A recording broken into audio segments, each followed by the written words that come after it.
Horizon academy Deola येथे शुक्रवार 24 जुलै रोजी आषाढी एकादशी निमित्त दिंडी व पालखी सोहळ्याचे आयोजन करण्यात आले होते। या प्रसंगी चिमुकल्या विद्यार्थ्यांनी वारकऱ्यांची पारंपरिक वेशभूषा परिधान करून भक्तिमय वातावरणात विठ्ठल नावाचा गजर केला।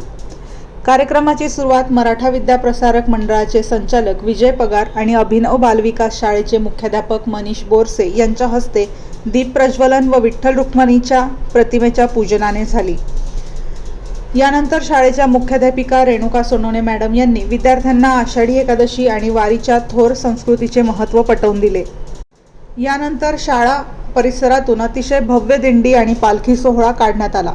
डोक्यावर तुळशी वृंदावन घेतलेल्या विद्यार्थिनी आणि हातात टाळ मृदुंग घेऊन ठेका धरणारे विद्यार्थी सर्वांचेच लक्ष वेधून घेत होते।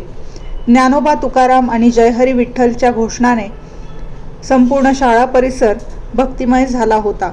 कार्यक्रमाचे सूत्रसंचालन रजनी आहेर यांनी केले। कार्यक्रम यशस्वी करण्यासाठी शाळेतील शिक्षिका रुपाली आहेर, रुपाली पवार, निकिता पवार आणि नीलम गुंजाळ यांनी विशेष परिश्रम घेतले। वृत्तसंकलन समाधान केदारे, कार्यकारी संपादक देवळा।